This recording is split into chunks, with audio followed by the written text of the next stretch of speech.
humanity has been teaching us this structure and this method for thousands of years in the craftsman's traditions around the world. So this is not something new. It's just a way of looking at how are you going to spend those few years that you have here on the planet. Are you going to make a masterpiece of your life and know that you're doing it? Or are you just going to let life happen to you and who knows what the result will be? Staying motivated takes work. If you don't work on your motivation, you become unmotivated. Join Oumar Jang as he shares inspirational stories and tips to get you motivated to do whatever you need to do. This is the Motivational Voice Podcast. Hi everyone, welcome to another episode of the Motivational Voice Podcast. This is session number 41. Have you ever wished that life skills were taught in school? If you've questioned your ability to live independently and navigate life successfully, you are not alone. Outside of what we learned from our parents, there doesn't seem to be a lot of guidance that tells us how to tackle the various stages of life. But there's a structure and framework to how to live life that we can follow rather than making it up as we go. This framework has been around for thousands and thousands of years and used across multiple civilizations. This framework can make life a lot easier, and that, my friend, is the topic of today's discussion. So without further ado, let me introduce my guest, Charles Collins. Charles, welcome to the podcast. Oumar, thank you for inviting me. I'm really looking forward to talking with you and the audience that your podcast reaches is a very important audience for the topic we're going to discuss. So I'm really looking forward to it. Absolutely. That's a good segue to jump right in. And would you tell us a little more about who you are and what you do? Yes, I'm now in what you'll hear about is the fourth phase of life as a craft, which is called the mentorship phase. That begins around age 65 and takes you through the balance of your life, the last 20 years plus, depending on how long you live. And in that phase of life, in this framework called life as a craft, there are some very particular objectives, some very particular goals that the framework tries to make you aware of and to focus and concentrate on. And that particular focus is the idea of gathering up a package of knowledge and tools and things of that nature that you can leave as a legacy to the next generation, starting with your own family and down tree and out to the greater society at large. So I spend most of my time developing that content, because when you take an entire life and you try to boil it down to some artifacts that are going to be meaningful to the next generation, there's a lot of work. There's a lot of stuff you leave out just to keep the good stuff in. How did this concept come about, life as a craft? How did you come up with this concept? Well, life as a craft bubbled up out of some initial research as a young dad, as a young father, thinking about the kinds of things that we could teach our children, and that went beyond schooling or beyond the things that they may learn in their church or their temple or their mosque. And it was the idea of, when someone grows up in their life, what are the two most important things that someone needs to learn to be successful and balanced and happy in life? And those two things were how you work and move within your family and the families you belong to, and then how you as an individual develop yourself and gain the knowledge and the skills to be successful across all the different areas of your life, not just your career. So that was the kind of the genesis. And that was about a 2-year journey of looking at all these different topics and ideas and trying to figure out how do we boil it down to the most essential. So in summary, the idea, after looking at all the different topics and things that a young person might need to learn over the course of their lifetime in order to feel fulfilled and well developed and not terrorized by always feeling off balance, that they didn't know how to handle situations. What it revealed was that a sort of a collection of topics, like a curriculum, started to form that showed that if we broke things down into a simple collection of what we call 5 master categories, or the 5 elements, that we could approach learning life very much the same way we are structurally taught in our schools, but even more so in our trades, occupations, and professions. You know, when you go to enter a place to learn about a trade or an occupation where you're going to be spending a great deal of your life, they have a very well-developed method. You know, they have all the different things you need to learn. Then they take you through those topics in a simple and more graduated and more detailed and more advanced way. They help you practice and learn those topics and skills. And eventually, the whole idea is after you leave your schooling, which is the first phase in life as a craft, your apprenticeship, to go out into the world and practice your trade and your profession and make a name for yourself. It struck us that that's a very well structured and a very ancient framework that's been used all over the world for thousands of years for teaching us our trades and our professions. But we are not taught to look at the entirety of life that way. We're only taught to look at this subset.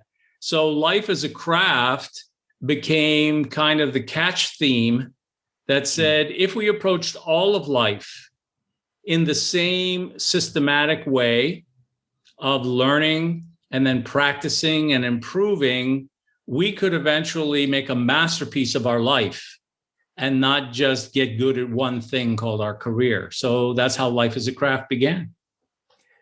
That's interesting. When I was preparing for this episode, one thing that I identified with was the fact that you have these elements, you call them these 5 elements that are basically the pillars of this framework. And it took me back to when I was younger. My parents every summer used to make sure that I did something. They would send me to become an apprentice. Basically, that's what it was.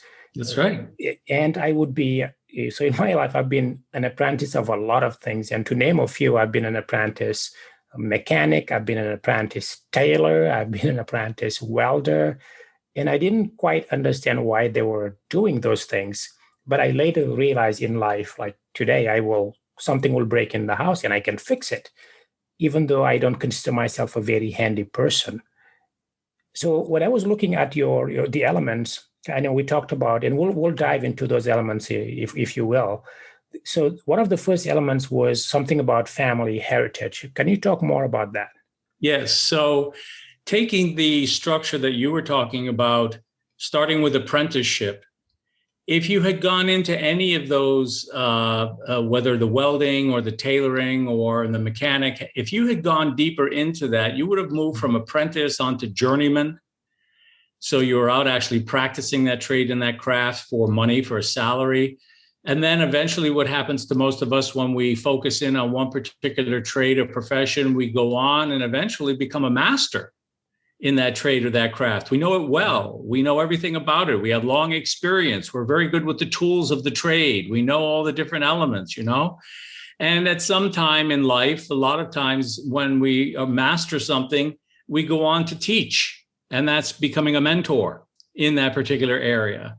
So the idea was, okay, those are the 4 phases we go through for all of those things. You were an apprentice in 3 separate things. And in those 3 things, they called you an apprentice. So you always start out as an apprentice. That's the learning phase in anything. So to your question, family heritage, that was the first of the 5 major categories in the craft of life that we realized we need to learn. And what it basically says is that when we are very young and we're being raised by our parents, and then we reach the age of about 14, where we have that rite of passage into the world of the adults, and we begin going into our apprenticeship phase and learning even more, one of the biggest things that has imprinted us before and just as we're beginning that apprenticeship phase is our family heritage. where we came from, the languages we speak, the culture in the world outside around our home, the stories of our ancestors that they tell us at the dinner table, the rites and the rituals that we observe in our home, maybe even family songs and symbols and all of these things that make us and imprint us the unique people that we are is called family heritage. But what's even more interesting is that as the individuals of a family go out into the world, they then have a personal heritage, the world that they are now going into as individuals that's going to imprint them and that they may then turn around and teach to their children. So this first element called family and personal heritage has about 10 or 15 different topics inside it, some of them I just mentioned, and that when it's put before us and we realize, oh my goodness, how important that is to imprinting and coloring who we are, that one of the first pillars in life as a craft to teach our children is, this is what heritage is. This is what it means to you. And it's not just the heritage in our home, but it's also the heritage in the world around us that's imprinting us, some of which we accept and some of which we decide not to accept.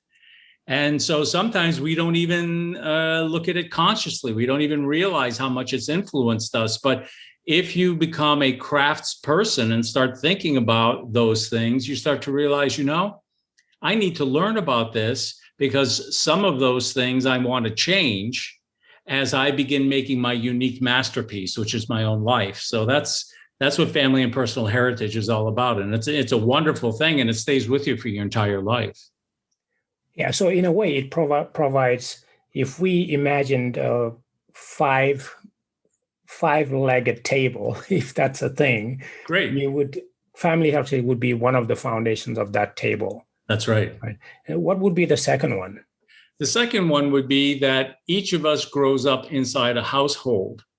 So the second major element to teach our children is that they need to learn to see and to understand and become skilled at family and household management. Now, think about what that really is. And I'm going to take us back 1,000 years into the old craftsmen's workshops around the world. And when a master craftsman ran a workshop, if they did it well, everyone in that workshop was learning. Everyone in that workshop was working together and being respectful to one another. The workshop had guidelines and rules. Every one of us grows up in a house that has rules of the house, right? And sometimes those rules are well understood and clear, and other times parents are just picking things out of the air, and it causes distress. But you said something in our opening, which also gets into family and household management. A household is a physical place. It's a building. There are automobiles, there's the water heater, there's the sink and the toilets, and all these things need to be maintained, and you need to know how to fix them or bring someone in to fix them. So running a well-organized workshop, which is your family household, is the second major pillar for our children to learn. Otherwise, they go off and begin families of their own, and oftentimes it can be not a well-run place and cause a lot of distress and discomfort for the members of that family. You said something earlier that I found interesting about going out in the world and starting our own, really, I guess, element here and starting to build our own pillar here. Is there an element in there of maybe trying to unlearn that if you come from a family where perhaps the skills, for lack of a better term, that they passed on to you is not necessarily, you're realizing that it's not serving you well. Is there an element of maybe undoing that, maybe unlearning some of what your parents taught you if it's not serving you well or if it's not the right lesson or that they passed on to you? Yes, and that also holds true in element one, family and personal heritage, because oftentimes the heritage and the rituals and the things that people do in the household that they inherited from their parents, it just becomes like autopilot. And they just do it automatically without thinking why they're doing it or why they're saying it. And it's not necessarily a good thing. Well, that family and household management, today in the world, there's a term called the dysfunctional family. And think about what that means. Yeah.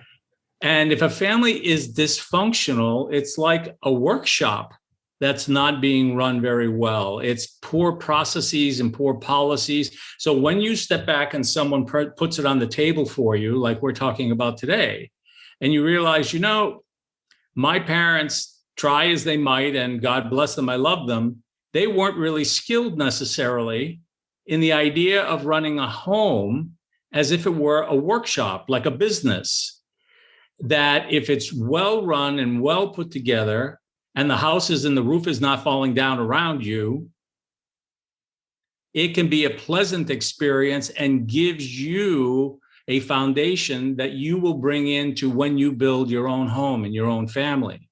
But as you said, many times you'll look back and you'll say, I never learned this topic or that topic or, understood it quite that way, or the way it was done in my home wasn't necessarily a skilled process. It was something made up as they went along. And, that happens all the time because life is a lot of pressure, right? So when you are able to step back, and that's the idea behind the framework, and look at these things as things to be learned and then progressively improved upon and practiced, what starts coming out of it is the development of a well-rounded, skilled individual who is now leading a family household in a direction of progress and promise, rather than being very tense and under a lot of pressure. So yes, we can change things. Interesting. So we talked about family heritage. That was the first one. The second one was family and household management. That's right. And what is the third one? So the third one that we looked at when we started modeling this framework based on the ancient workshops and how they've been run in every part of the world for thousands of years, we realized that in many traditions and cultures around the world, a master craftsman or craftswoman, according to the guild or the trade that they belonged to, had to pass a test before they could open their own workshop. And that test was to learn how to run the workshop as a commercially successful enterprise, because that's what a workshop is. And if you run the workshop commercially profitably, it doesn't have to be abundantly wealthy. It has to be just profitably well run. That third major phase or element is called family and personal finance. And it's the idea around, what does finance flowing into the home and out of the home mean to the members of that family? If you've ever been a person who grew up in a poverty-stricken home that had very little resources and was financially strapped all the time, that can be a very distressing childhood. It's a very difficult thing to grow up in. And you may not have learned good financial skills, both personally and then together with your partner when you start a home. What if one partner comes from a wealthy home where they didn't have that stress, and so they're willing to be spontaneous with their spending, but the other partner came from a home where everything was well taken care of and measured, and you just couldn't spend money just like willy-nilly, so they may be more conservative in their spending. Now those two partners come together, they have to have a conversation about those styles in order for the financial structure of the house to operate correctly. And that brings us to another major problem, not only the dysfunctional family, but the family that separate, and it's a high rate of divorce because of financial trouble, financial structures that aren't done right. So that third major phase we need to teach our children is the idea of family and personal finance.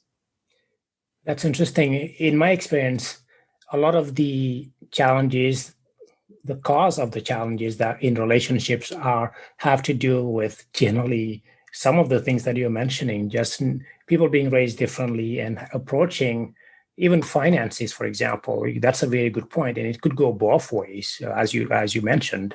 If you are used to dropping $50,000 a night or when you go on a vacation, and you marry someone who's coming from a more humble beginning or family, that may be a problem in your relationship. So that's a very good point. Yeah. And there's a fourth pillar.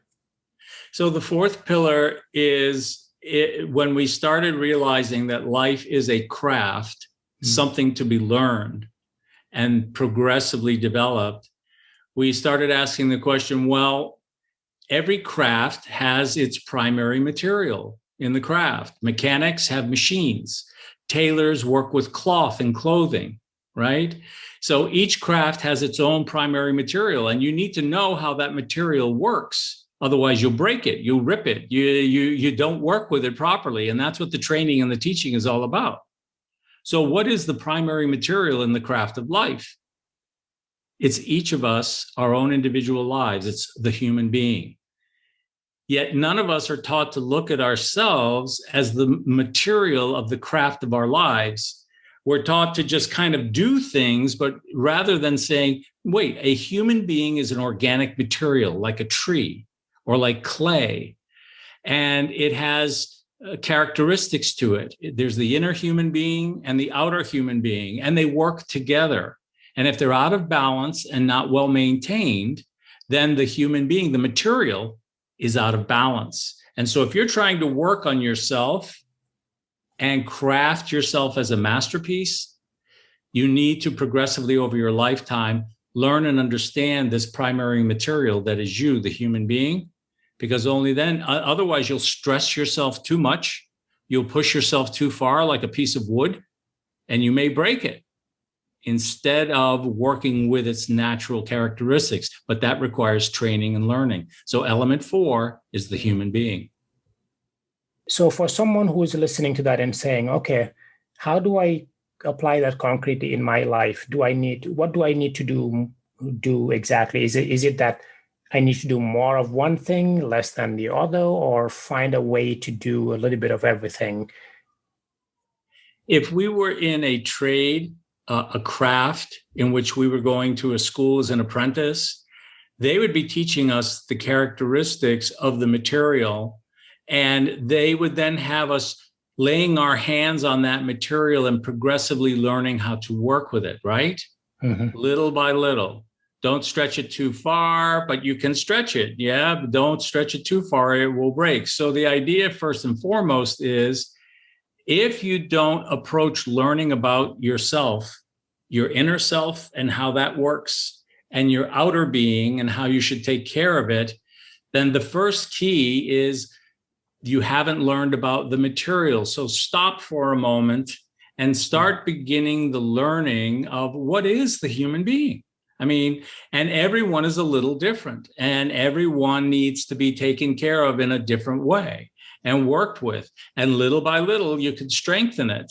And when you do strengthen it, you can go to the next level and do new things. You don't start, and yet the opposite message is being sent today in social media.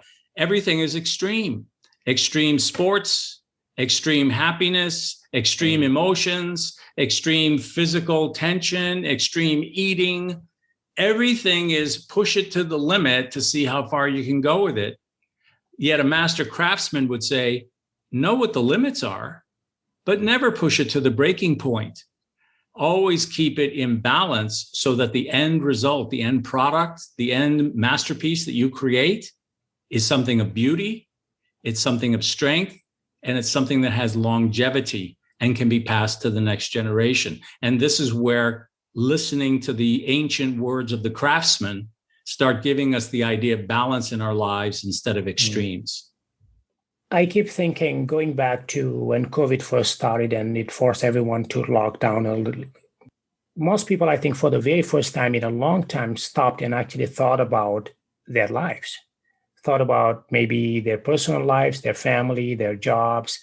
And I can't help but think that there is an aspect of maybe stopping and thinking, okay, is this the right career? Am I happy? Am I working too much?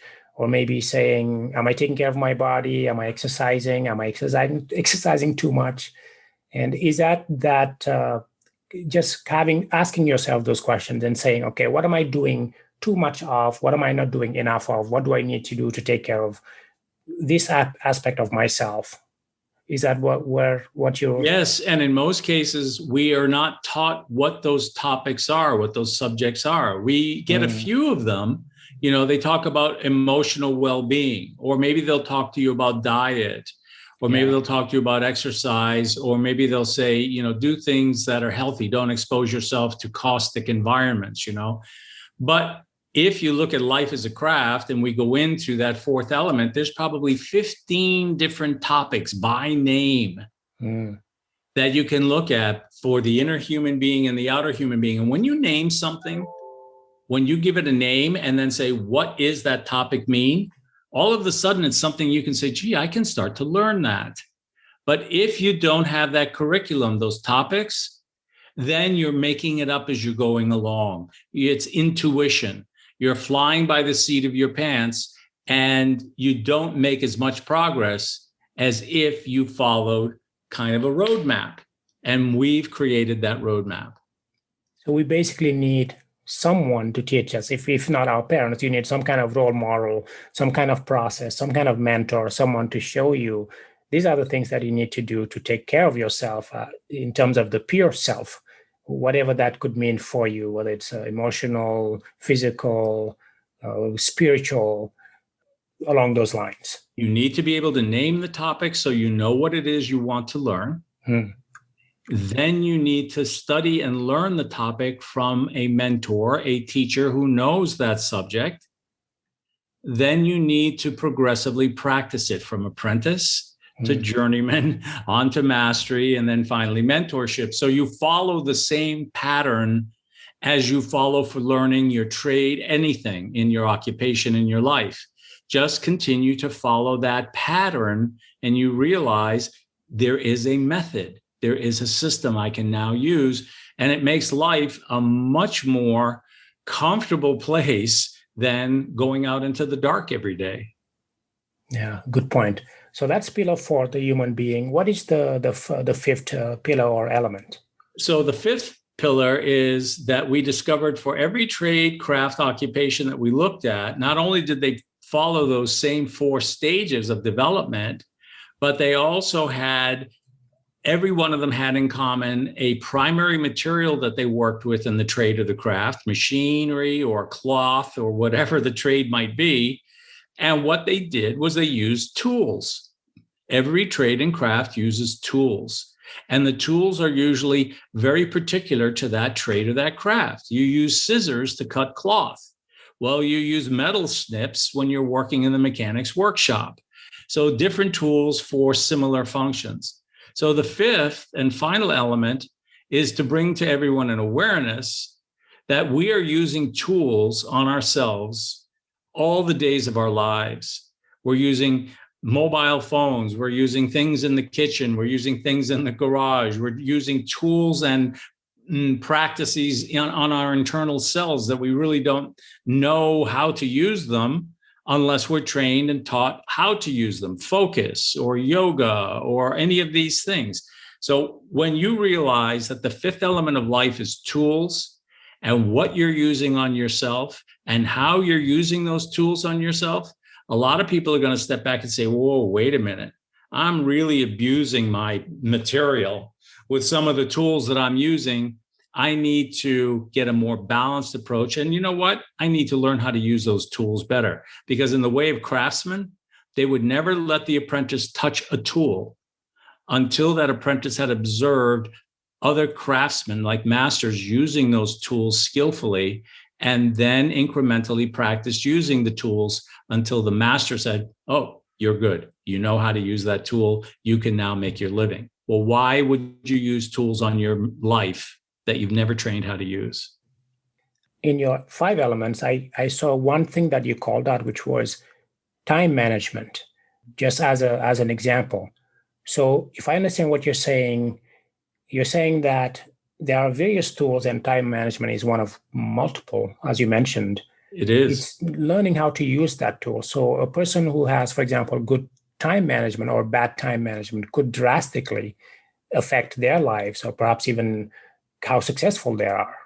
Isn't it true? Yeah. So that's a very interesting concept. And to your point, there are many, many other things. that we could talk about in terms of the tools for your life, whether it's mindfulness or whatever it may be. Now, someone may be listening to this and saying, well, this is great. I want to be the best person I can be, but why can't I just go through life and just do it the way my parents taught me and or fumble and try to figure it out by just experience? So you live and learn is the saying, right? So what's wrong with that approach? Or is there anything wrong with that approach? It's entirely up to you, and it comes down to one of two things. That approach is the approach that so many people for so many thousands of years have taken, and it's the approach called intuition and flying by the seat of your pants. And at the end of it, how many times have you bumped your nose against the wall, and to the point where you're saying, I'm tired of trying to do this by myself with no guidance, with no idea of where I'm going and what I'm doing, or what is the context for which I'm doing this? So you kind of just spin and spin and spin and spin. Mm-hmm. Now, if you like spinning, then by all means, continue to spin. But there is an alternative. You could enter into a workshop where there's a master who says, oh, yes, you can spin here in the workshop in a controlled way where you're improving your spinning and you know why you're spinning and you're using the right tools when you're spinning so that you are progressively improving and seeing a finished result, a result that you have in mind before you even start the activity. Now, you have to realize that in a craftsman's workshop, whatever trade it is filled with creativity. Why? Because those craftsmen and craftswomen are so self-esteemed with their skill that they become the most creative people in the world. They are always thinking about new creative things and ideas and trying out new things, all because they know they have the skills. They'll climb mountains because they know how to climb mountains. And it thrills them every single time they do it. So that's the difference. And I have to say one thing. Humanity has been teaching us this structure and this method for thousands of years in the craftsman's traditions around the world. So this is not something new. It's just a way of looking at how are you going to spend those few years that you have here on the planet.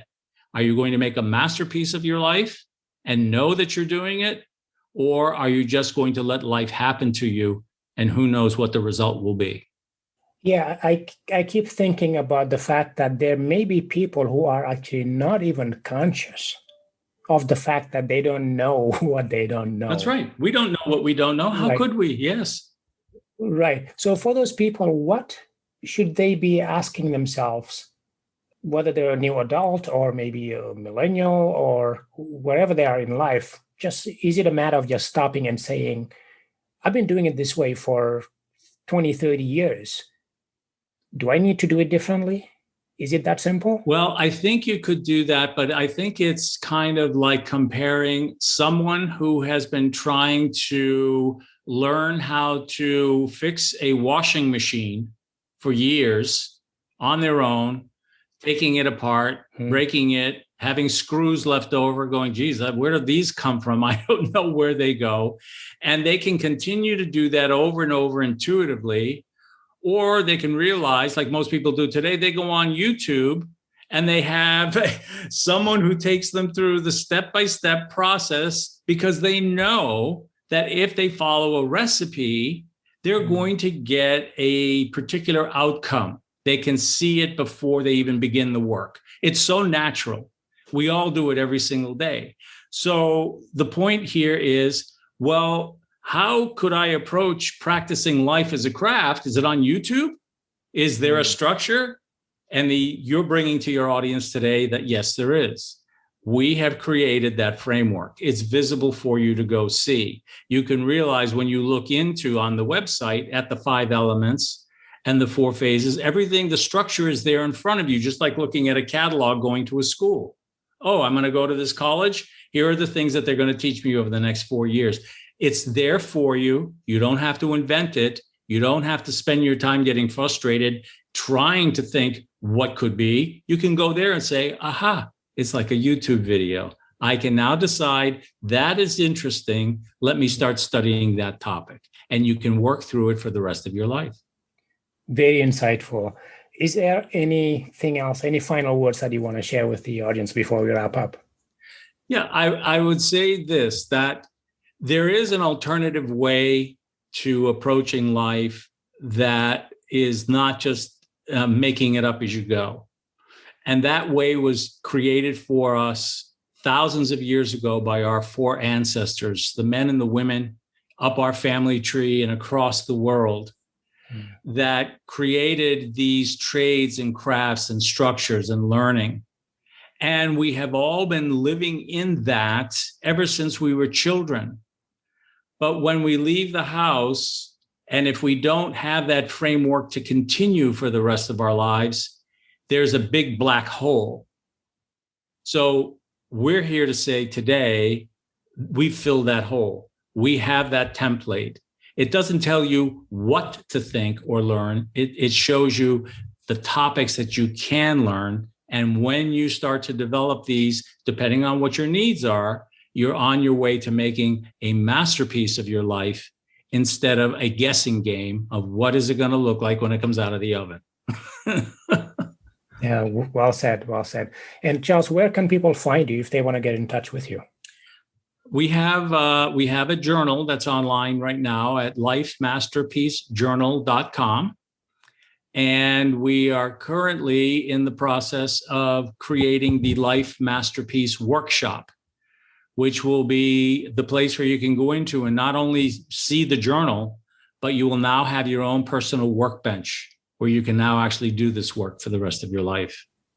Well, thank you very much. I'll make sure to put that in the show notes of this episode so people can go directly to your site and check that out. Thanks, Oumar. Right. I think you've asked some great questions. I enjoyed that conversation today. Yeah, likewise. No, thank you very much for coming on the show. Thank you. That was my interview with Charles Collins. The most important takeaway for me is that even though life can seem challenging, you don't have to wing it. Our ancestors and those who came before us did a lot of things right, including leaving us with a set of tools for how to live life to the fullest. I hope that these 5 elements that we discussed today can take some of the guesswork out of life for you. I know that some people have life figured out better than others. Maybe that's you, maybe that's not. But what I would encourage you to do is to continue to learn and to grow. And sometimes the best way to do that might be to get a coach to help you figure out the things that you haven't yet figured out by yourself. I find it interesting that we spend years going to college. We spend months learning to drive. We spend years and years doing other things. But when it comes to life, we are not as willing to put the same effort and energy to learning it. So why is that? My hope today is that in the time that we've spent together, I sparked a thought that will push you to take control of your life and be more purposeful about the direction you want it to take. If what you heard here today resonated with you, I would like to give you additional guidance and coaching. It's a brand new year. Happy New Year, by the way. It's good to have you on this brand new year. And I have some openings on my calendar. And I would like to invite you to book a discovery call so I can help you live your best life. Go to the show notes of this episode and tap the link to book a discovery call. You can find the show notes for today's episode on my website at oumarjang.com/session 41. If you've enjoyed listening to the podcast, please rate it and follow it on your favorite podcast app. This is really helpful for 2 reasons. It helps more people discover the show, but it also tells me how well I am doing so that I can better serve you. Thank you so much for listening, and thank you for spending part of your day with me today. Until next time, please stay safe and motivated. Goodbye. Thank you for listening to the Motivational Voice Podcast. If you enjoyed the show, please subscribe and rate it on iTunes. Get show notes and the latest blog posts at oumarjang.com.